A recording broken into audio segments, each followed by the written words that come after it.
Oi pessoal, vamos para mais um vídeo do nosso canal. A gente vai começar o capítulo 7 do Evangelho de Mateus. A gente vai falar sobre o julgamento ao próximo, a persistência na oração e a porta estreita e a porta larga. Aí, as outras duas leituras eu farei no próximo vídeo, né? E aí, como eu sempre faço, eu leio primeiro e depois eu comento um pouquinho sobre as passagens. Então, vamos lá. Que diz assim: Não julguem para que vocês não sejam julgados, pois da mesma forma que julgarem, vocês serão julgados, e a medida que usarem também será usada para medir vocês. Porque você repara no cisco que está no olho do seu irmão e não se dá conta da viga que está em seu próprio olho? Como você pode dizer a seu irmão: Deixe-me tirar o cisco do teu olho, quando há uma viga no seu? Hipócrita, tire primeiro a viga do seu olho, e então você verá claramente para tirar o cisco do olho do seu irmão. Não deem o que é sagrado aos cães, nem atirem suas pérolas aos porcos. Caso contrário, estes as pisarão, e aqueles voltados contra você os despedaçarão. Peçam e lhes será dado. Busquem e encontrarão. Batam e a porta lhes será aberta. Pois todo o que pede, recebe. O que busca, encontra. E aquele que bate, a porta será aberta. Qual de vocês, se seu filho pedir pão, lhe dará pedra? Ou pedir peixe, lhe dará uma cobra? Se vocês, apesar de serem maus, sabem dar boas coisas aos seus filhos, quanto mais o Pai de vocês, que está nos céus, dará coisas boas aos que lhe pedirem. Assim, em tudo, faça aos outros o que vocês querem que eles lhes façam, pois esta é a lei e os profetas. Entrem pela porta estreita, pois larga é a porta e amplo o caminho que leva à perdição, e são muitos os que entram por ela. Como é estreita a porta e apertada o caminho que leva à vida, são poucos os que a encontram. Então, essas foram as 3 leituras, né?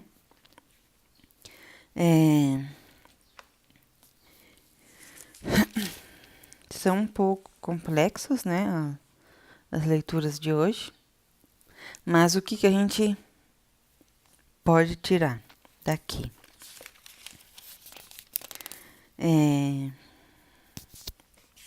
Sobre a primeira leitura, né? Ele fala sobre o julgamento, sobre a gente julgar o próximo, né? Ele fala pra gente não julgar ninguém, e assim a gente não é julgado, né? Porque sempre que a gente julga alguém, aponta o dedo para alguém, futuramente esse alguém pode nos julgar em qualquer coisa que a gente fizer.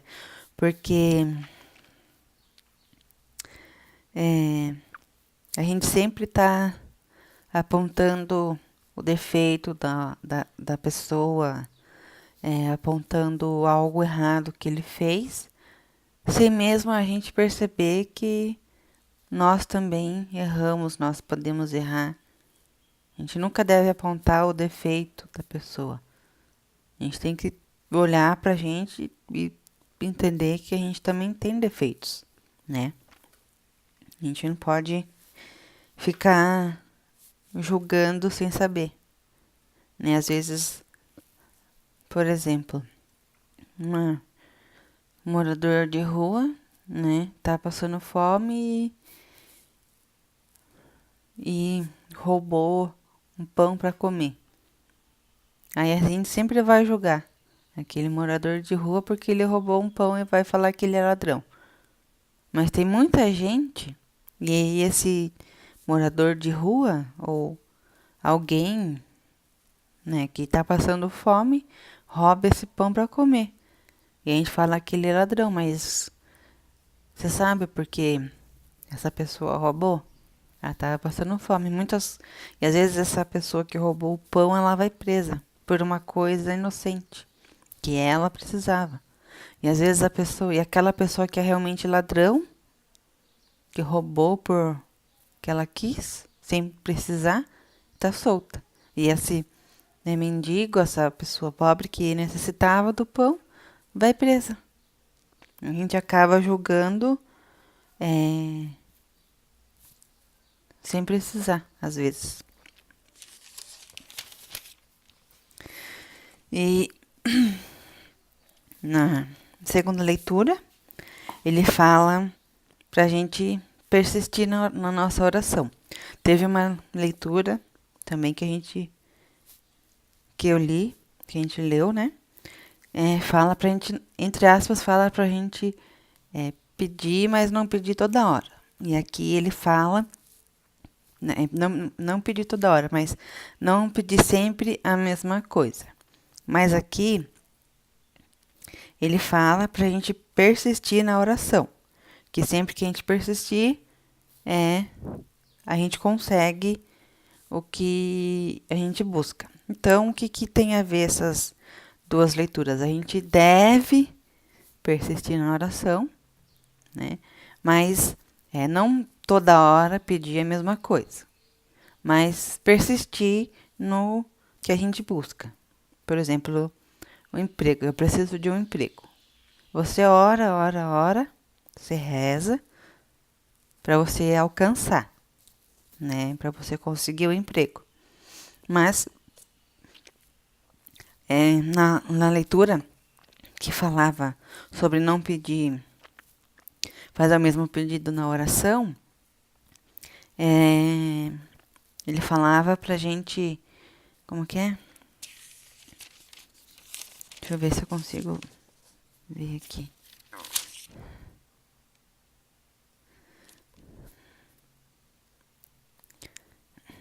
Que ele falava aqui que na oração que o nosso Pai sabe do que vocês precisam antes mesmo de pedirem, né? Aqui é que ele falava assim, o nosso Pai, ele sabe, Jesus sabe do que a gente precisa mesmo antes da gente orar, né? Então, teoricamente, a gente não precisa ficar pedindo sempre a mesma coisa. Naquela passagem que era do capítulo 6, que falava sobre a oração. Aí aqui ele fala da persistência da oração, que se a gente pedir, sempre que a gente pedir algo, emprego, saúde, dinheiro, tudo que a gente pedir vai ser dado, mas nunca é na nossa hora, né? Sempre é no momento em que Deus, Jesus quiser. Ele fala também para a gente buscar e a gente vai encontrar, para a gente bater na porta e ela será aberta, né? E aqui ele fala também, qual de vocês, se seu filho pedir pão, lhe dará uma pedra? Ninguém, né? Sempre que o seu filho precisar de um aconchego, uma comida, um banho, uma cama para dormir, lógico que vocês, pais, vão dar essa cama, esse aconchego, né? E ele fala assim, se vocês, apesar de serem maus, sabem dar boas coisas aos seus filhos, quanto mais o Pai de vocês, que está nos céus, dará coisas boas aos que lhes pedirem. Assim, em tudo, façam aos outros os que vocês querem que lhes façam, pois esta é a lei e os profetas. Então, tudo que você dá, seja bom ou seja mal, volta para você. Se você fizer coisa boa para o seu irmão vai fazer coisa boa para você. Se você fizer alguma coisa ruim, aquela coisa de ruim vai voltar para você.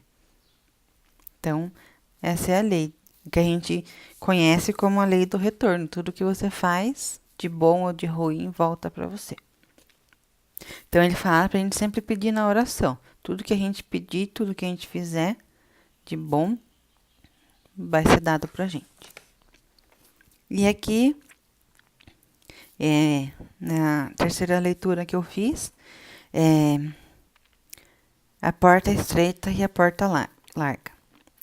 Entrem pela porta estreita, pois larga é a porta e amplo o caminho que leva à perdição. Ou seja, se a porta ela for estreita, a perdição que está do outro lado dessa porta estreita vai ser entre aspas, uma coisa ruim que vai acontecer para você. E amplo o caminho que leva à perdição, ou seja, a porta estreita, a porta é estreita. Quanto mais estreito é a porta, maior o caminho para as coisas ruins acontecerem. Quanto mais largo é a porta, mais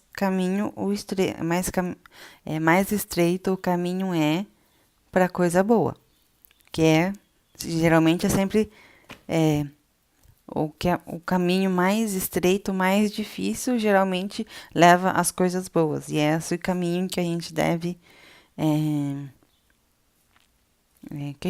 seguir, porque nada na nossa vida é fácil. Se fosse fácil, não precisava nem a gente fazer nada, né?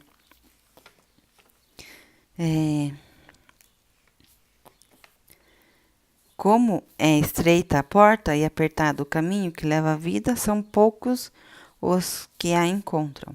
Porque sempre nossa vida tem dois caminhos.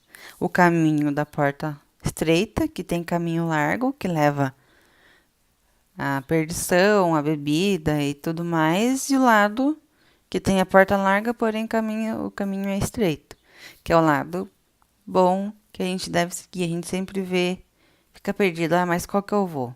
Às vezes a gente nunca acerta, né? São as decisões da nossa vida. Eu trabalho numa empresa, porém tenho dois caminhos. Tem o caminho que me leva a fazer a coisa errada e tem o caminho que me leva a fazer a coisa certa. Qual caminho eu devo fazer? O caminho que prejudica a minha empresa ou o caminho que eu fico bem e a empresa fica bem, né?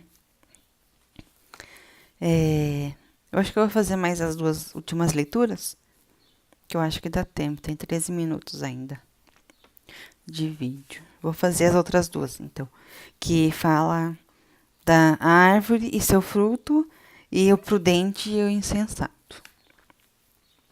Cuidado com os falsos profetas. Eles vêm a vocês vestidos de pele de ovelhas, mas por dentro são lobos devoradores. Vocês os reconhecerão por seus frutos. Pode alguém colher uvas de um espinheiro ou figos de ervas daninhas? Semelhante, toda árvore boa dá frutos bons, mas a árvore ruim dá frutos ruins. A árvore boa não pode dar frutos ruins, nem a árvore ruim pode dar frutos bons. Toda árvore que não produz bons frutos é cortada e lançada ao fogo. Assim, pelos seus frutos, vocês o reconhecerão. Nem todo aquele que me diz, Senhor, Senhor, entrará no reino dos céus, mas apenas aquele que faz a vontade do meu Pai que está no céu. Muitos me dirão naquele dia, Senhor, Senhor, não profetizamos em teu nome? Em teu nome não expulsamos os demônios e não realizamos muitos milagres? Então eu lhes direi claramente, nunca os conheci. Afastem-se de mim, vocês que praticam o mal. Então, aqui, nessa leitura, toda árvore, né, a maioria da árvore tem aquela árvore que dá fruto bom e aquela árvore que dá fruto ruim. Eu vou colocar como um exemplo pessoas, né? As pessoas, teoricamente, nascem iguais, inocentes, de pureza. Porém, é, algumas famílias têm oportunidades boas, né? Crescem, têm uma educação boa, os pais que estão sempre ali cuidando dos filhos, porém tem sempre, não que isso seja ruim, né? Mas tem sempre aquela família que, infelizmente, a condição da família não é muito boa, né? E os pais brigam, é, bebem, o pai bate na mãe, e entre outras coisas, né? É, aí aquela família que vai sempre na igreja e tá sempre em comunhão com Deus, e essa família que tem o pai que bate na mãe e bebe, não sei o quê, não vai na igreja. Então, a família que vai na igreja sempre vai dar um fruto bom. O filho casa, vai ficar bem sucedido e tudo mais. E essa família que é desestruturada, né, vai dar um fruto ruim, porque o filho pode entrar nas drogas, na criminalidade, na marginalidade. E a, e a, e a família que dá o fruto bom, o filho casa, ou pode virar padre e tudo mais. Então, o que ele quer dizer aqui, nessa leitura, é, é que nem toda árvore. Como que é? Nem todo aquele que me diz. Não, peraí.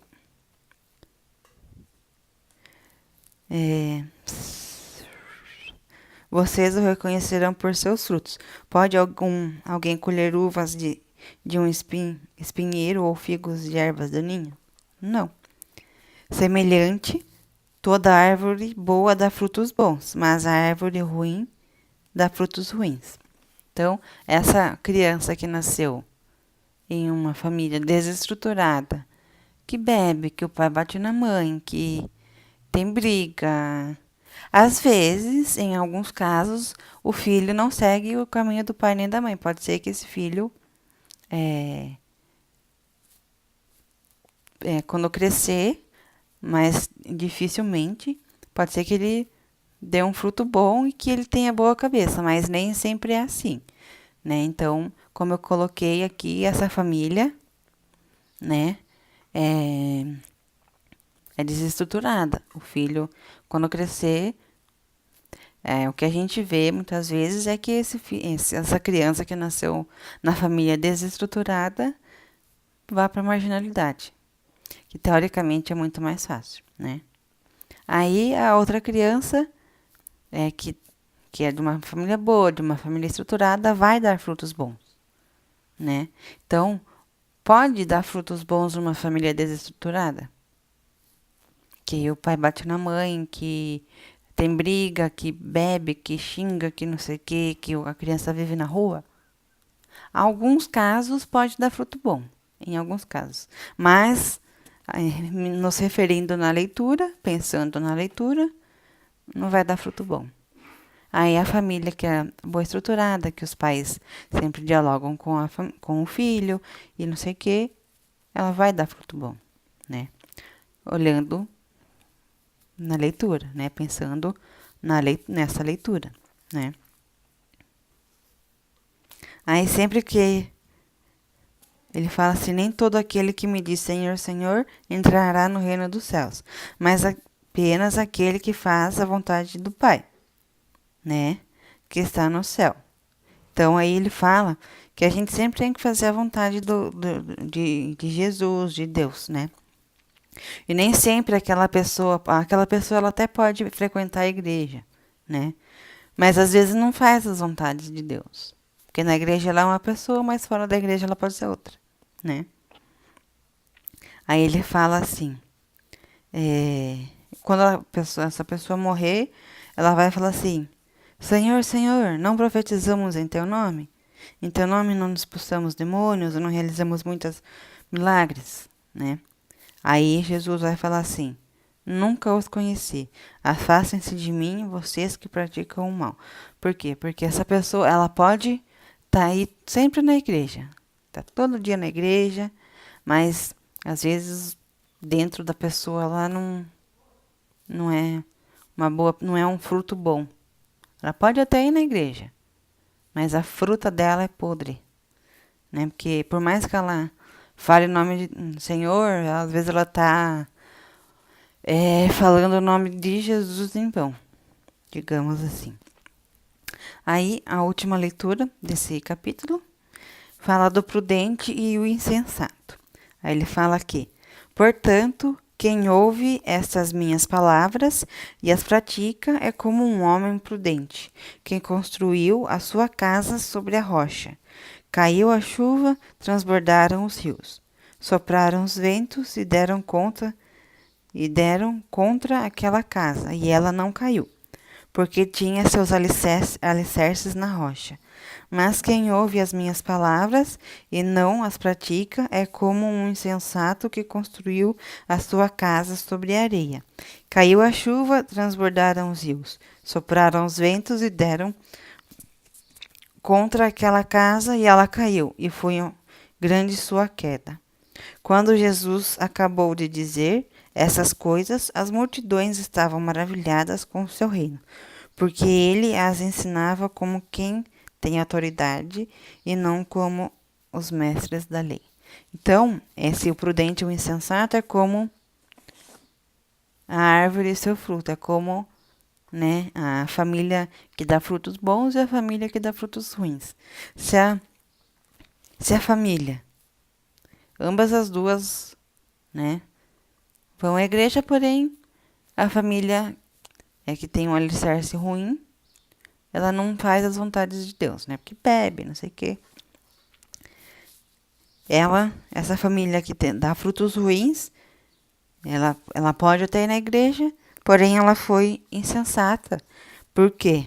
Porque ela construiu uma casa. Por quê? Porque ela não ouve as palavras de Deus e não as pratica. Então ele é um insensato. Aí, ele é como se ele tivesse com essa família que dá frutos ruins, tivesse construído uma casa na areia. Aí veio a chuva e tudo mais, e aí a casa caiu, né? E deu o fruto ruim, né? O filho foi para as drogas e tudo mais. E aí aquela família que é prudente, que é a família que dá frutos bons, ela vai à igreja, ouve a palavra de Jesus, prega a palavra de Jesus fora da igreja, e aí ela construiu a sua casa sobre uma rocha. E aí pode vir chuva, pode vir tudo, e a casa está de pé. Por quê? Porque aquela família que dá frutos bons ouviu a palavra de Deus, né? Então, pode vir o que for, que aquela casa, aquela família vai estar de pé, né? E aqui, só para complementar a leitura da árvore e seu fruto, ele fala assim: faz de conta que você vai visitar um veterinário.